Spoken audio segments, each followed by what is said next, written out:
Урматтуу калайык калк, биз азыр Новополовка айыл өкмөтүнүн алдында турабыз.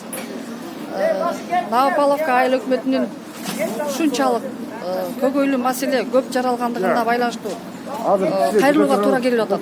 Канча элди ыйлатып, канча карапайым элди ушунчалык сыздатышып, кээ бирлеринин жерлерин тартып алып, буларга айтпастан сатып жиберип, ушундай фактылар катталууда.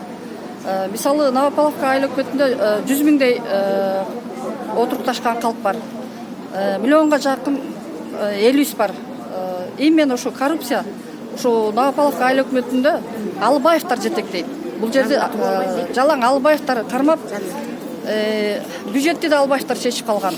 Кадровый маселени да Алыбаевдер чечип калган. Ошондой эле ушул Алыбаевдин эң улуу баласы Самат деген бала жер сатып, мошенничество менен иш козголгон. Экинчи баласы айыл өкмөт башчынын орун басары Осмонбеков Нурсултан взятка менен кармалган. Эми баягы баш коргоо чарасы үй камагына чыгып алып, нагыла келип, моралдык укугу жок болсо да ушу айыл өкмөттө орун басарлык милдетти аткарууда. Мен ушул мыйзамдуу Сыймык Жапкеевке кайрылат элем. Ташиевке кайрылат элем. Садыр Жапаровго кайрылат элем. Эң көйгөйлүү маселе мынакей Новополовка айылында жайгашкан. Коррупция Новополовкада эң чоң. Кыргызстандын эң чоң, эң бай айыл өкмөтү, бирок ушул айыл өкмөттө бир гана Алыбаев Нурлан, Алыбаев Тыштык, ошондой эле жан жөкөрлөрү бар. Жодат спикери, безграмотный бала. Батыров. Эмезе Батыров Жодат. Батыров Жодат бар. Батыров Жодаттын даже убактылуу айыл өкмөт башчынын орун басарын аткарып турган кезде өз кызмат акыбалынан кыянаттык менен пайдаланып, акчаларды кириштеп алган. Буну кайра мыйзамдуу органдарга кайрылып, прокуратурага кайрылып отуруп кустурганбыз. Ушул айыл өкмөттөн ошол туура эмес иш кылгандар үчүн айылдык кеңештин депутаттарынан 300 миң кайра бюджетке төгүлгөн. Мына ошонун бул чекези эле, чекези. Кайерде тендер, Албаевдер ошол жерде.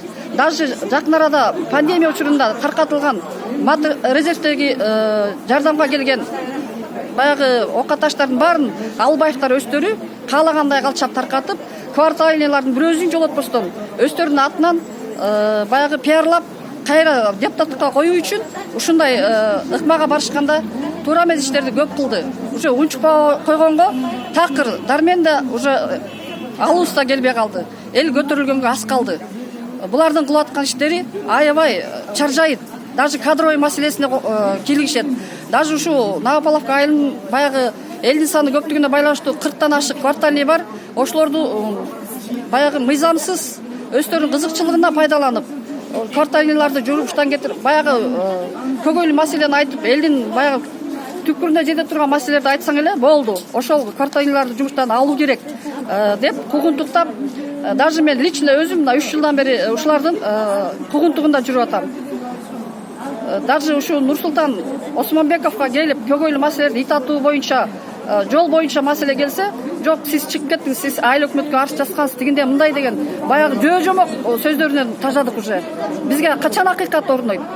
Новополовка айыл өкмөтүнө качан баягы мыйзамдуулук келет? Биле албайм мынакей. Соту бүтө элек жатып, өзү СИЗОдо 2 ай отуруп келип, кайра эле нагыла келип туруп, мынакей айыл өкмөтүн жетектеп зам болуп отуруп атат. Ушуга чара көрүңүздөр. Взятка кармалган адам кайра кызматка келип отурчу эле. Албаевдердин бул сатып алган айыл өкмөт эмес. Силерден сураныч жогорку жактагылар. Ушул Новополовка айыл өкмөтүнүн түпкүрүнө чейин текшерип, мыйзамдуулукка алып келсеңиздер. Даже ушу Нурсултан Осмонбеков жаштар канатын жетектеп турганда буга жыл сайын 3,5 миллиондон бөлүнүп турган. Бирок ошол акчалар кайда кетти? Отчету жок. Такыр отчет да бербейт. Эми ошол 3,5 миллион айылдык кеңештин спикери жетектейт экен да, ошо 3,5 миллион үчүн спикер баягы бөлүштүрөт экен. Атак мыйзамда мындай каралган эмес. Жетекчи эч качан акчага аралашпаш керек. Ушул жагын карап, сиздерден сураныч ушу Новополовка айыл өкмөтүнө мыйзамдуулукту орнотуп берсеңиздер.